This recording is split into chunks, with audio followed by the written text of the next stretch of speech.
It's no big deal. I know nothing about it. What are we hearing from the man whose picture we have, with Epstein, with young women? We don't know the context again of the photo, but there it is. So you can't, deniability and saying, I don't know, you don't remember? Yes, it's hard to believe that he really doesn't remember anything about this. To me, Trump's presence in these files, whether the Justice Department or the states, that to me is the most important issue. Because we can all talk about Woody Allen and Bill Clinton and on and on and on. Only one of these people is the sitting president. Right. Only one of these people is the sitting president, and only one of them, beyond that, spun up this issue with himself and his political allies, including his sitting vice president, who laughed about this issue on a podcast with Theo Vaughn, including Kash Patel and Dan Bongino, who spent years spinning up this issue. So now, this is the one element of this that I sort of feel rather strongly about. They deserve this. Right. They brought this upon themselves. They deserve to be embarrassed and ashamed about it. And there is a reason why all year Trump, Kash Patel, Pam Bondi have been running around with endless different incoherent excuses about why they can't do this, that, or the other. They just basically got caught red-handed, I think, potentially lying to the American people, or at best being extremely reckless for years. And Ankush, to pick up where Christy left off, but unfortunately wasn't able to finish that thought. But in terms of concerns that the Justice Department might not comply with the law or might not fully comply with the law and selectively release information. There's new reporting today from CBS News that survivors are now demanding a forensic audit of the files to ensure that there is a full accounting of what is out there and to be able to potentially catch the Justice Department if there are what they're calling chain of custody issues. We need to talk about Donald Trump's absolutely absurd response to the Epstein photos that were released today, because what we're witnessing is a man who spent years promising to release all the Epstein files, suddenly claiming he knows nothing about any of this despite photographic evidence of his extensive relationship with Jeffrey Epstein.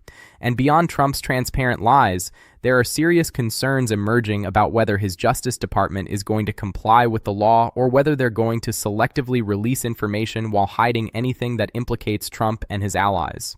This story is developing in real time, and the cover-up is becoming more obvious by the day. Let me start with what Trump said just an hour before this discussion, because his response to being asked about the Epstein photos perfectly demonstrates his strategy of deny, minimize, and deflect. Trump claimed he hasn't seen the photos, but that everybody knew Epstein, that he was all over Palm Beach, that there are hundreds and hundreds of people who have photos with him, so having a photo with Epstein is no big deal. Trump literally said, "I know nothing about it. It's no big deal. I know nothing about it." By the way, I am trying to do my best to gather all the information I can for you and share it with you. Please leave your likes and comments, and I would be grateful if you subscribed. Let's continue. Think about how absurd that response is. We have photographs of Donald Trump with Jeffrey Epstein. We have photographs of Trump with Epstein and young women. We don't know the full context of every photo, that's true, but we know Trump and Epstein socialized extensively in the 1990s and 2000s. We know Trump made comments on the record about Epstein being a terrific guy who likes beautiful women on the younger side. We know they were photographed together at multiple events over many years. And Trump's response to all of this is to claim he knows nothing and it's no big deal? The deniability doesn't work when we can literally see the photos. Saying you don't remember doesn't hold up when there's documentary evidence of your relationship with a convicted sex trafficker and pedophile. It's hard to believe, actually impossible to believe, that Trump really doesn't remember anything about his relationship with Epstein. The photos exist. The social connections are documented. The public statements Trump made about Epstein are on record. But Trump's strategy has always been to just brazenly lie and hope his supporters believe him over their own eyes. And here's what makes this particularly important. Trump's presence in these files, whether from the Justice Department or from the estate, is the most crucial issue right now because only one person in all these photos and all these files is currently the sitting president of the United States. We can talk about Woody Allen, Bill Clinton, Kevin Spacey, whoever else appears in Epstein materials, but only one of them is currently president. Only one of them has the power to release or withhold evidence. Only one of them controls the Department of Justice that's supposed to be disclosing these files. and only one of them, along with his political allies, deliberately spun up this issue for years. Trump and J.D. Vance, who is now his vice president and who laughed about Epstein files on a podcast, Kash Patel, Dan Bongino, all of them spent years making Epstein disclosure a political issue. They used it to attack their enemies. They promised transparency. They claimed they were fighting for survivors. And now that they're in power and the files are supposed to come out, suddenly they're running from it. They deserve this. They brought this on themselves. They deserve to be embarrassed and ashamed about it. There's a reason why all year Trump, Kash Patel, and Pam Bondi have been running around with endless different incoherent excuses about why they can't release this or that. They just got caught red-handed, potentially lying to the American people, or at best being extremely reckless for years. They made Epstein transparency a political weapon when they thought it would only hurt their opponents, and now it's blowing up in their faces. But the bigger concern isn't just Trump's embarrassment. It's whether the Justice Department is going to fully comply with the Epstein Files Transparency Act, or whether they're going to selectively release information while hiding anything damaging to Trump. And there's new reporting from CBS News that survivors are now demanding a forensic audit of the files to ensure there's a full accounting of what exists, and to catch the Justice Department if there are chain of custody issues. Think about what that means. Survivors of Epstein's abuse don't trust Trump's Justice Department to honestly disclose the files. They're so concerned about selective release and potential tampering that they want an independent forensic audit. That tells you everything about how little credibility this administration has on this issue. The legal expert in this discussion said they've never heard of anyone auditing the Justice Department's production of anything, and it's probably not going to happen. The DOJ won't allow it, and frankly, they don't think it should be allowed from a legal process standpoint. But could it happen if Democrats take back the House majority? The problem is the files are in DOJ's hands, so would the Trump administration even respond to subpoenas from a Democratic House majority? That's very unclear. The expert's assessment is sobering. If you want to see this resolved definitively, it's probably never going to happen. There's going to be material floating around with questions about what was released and what was withheld. The only way to get full disclosure might be a new president in 2029 who campaigns on releasing everything related to Trump. That's a depressing but realistic assessment of where we are. Meanwhile, senators on the Judiciary Committee are raising concerns about the possibility of file tampering. They've said that to reassure the American public that released files haven't been tampered with or concealed, the chain of custody forms associated with records and evidence must be accounted for, analyzed, and released. This is a serious concern. Can we trust that what Trump's DOJ releases is complete and unaltered? The good news is that tampering would be very difficult to do without getting caught. Everything the DOJ is doing is in a centralized document review platform. That's what court filings said this week. There's a digital footprint for everything. Documents get uploaded to the platform, and if they're modified, if redactions are applied, if things are removed, there's a record of all of that. So you could audit the process. If they run a search for Donald Trump's name, there would be a record of how many documents he appeared in, how many times his name came up. If what's released shows very little about Trump, but later access to search results shows there was massive amounts of Trump material that was withheld or redacted, that discrepancy would be traceable. The cover-up would be provable. That's actually encouraging. It means there's a way to verify whether DOJ is being honest. The digital footprint can't be easily erased. If they're selectively withholding Trump-related materials, that should be detectable if anyone gets access to the document review platform's records. But that's a big if. Getting that access would require political will and probably legal action that Trump's administration would fight.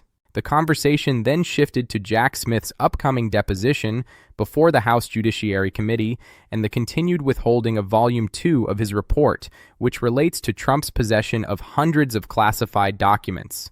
The legal expert pointed out there's so much we don't know about the evidence Jack Smith had.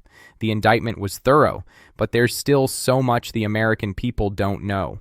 And people tend to reduce the classified documents case to just Trump being reckless with papers. But they don't understand how important the information was that he had in his possession and what it means when someone is that reckless with such sensitive intelligence. Volume 2 of Jack Smith's report would presumably detail all of that, but it's being withheld. There's also a technical issue. If Jack Smith sits for a deposition and Democrats can ask questions but Volume 2 hasn't been released, that limits the scope of what they can ask. They'd have so many more informed questions if they could see all the evidence Jack Smith had that wasn't presented at trial because Judge Cannon dismissed the case inappropriately. Without that report, Democrats are limited in how effectively they can question Smith. The interviewer asked how we should assess all these pieces: the photos separate from the files, the effort to compel document production, the administration's response, and the role of the American public in processing all this information. It's a crucial question because we're not supposed to be aimless spectators. These are real crimes involving real victims.